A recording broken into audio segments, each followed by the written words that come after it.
Hey everybody, welcome back to the Skylounge. Here to review some anime, My Hero Academia, episode number 53.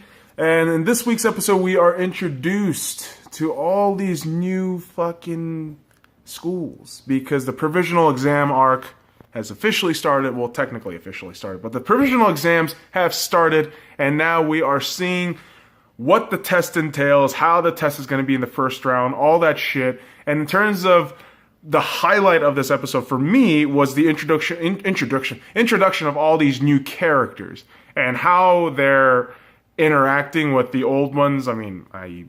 Midoriya, who's, I still think Midoriya is the best fucking character. I've held to that for a long time. I even have a fucking Funko Pop of the motherfucker.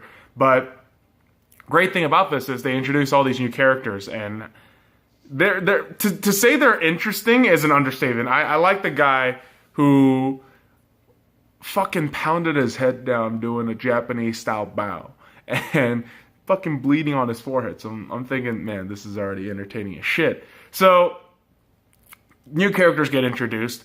Obviously, I think this season especially, it has to be said that now there's a niche visual style to My Hero Academia.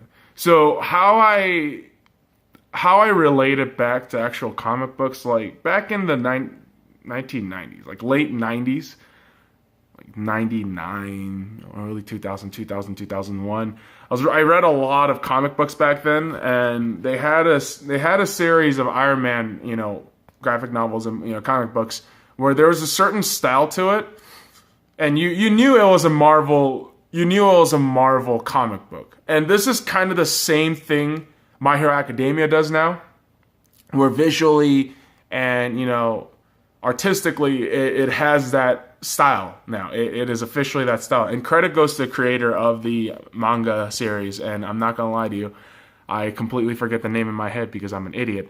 But it really goes to show you, man, this manga anime, to me, it's the best shonen. To me, right now, if you guys are, on the fence about watching an anime or any anime series, you never got into an anime, watch this one. It has a perfect blend of superhero genre and anime tropes where you'll fucking fall into it. You will fall into it.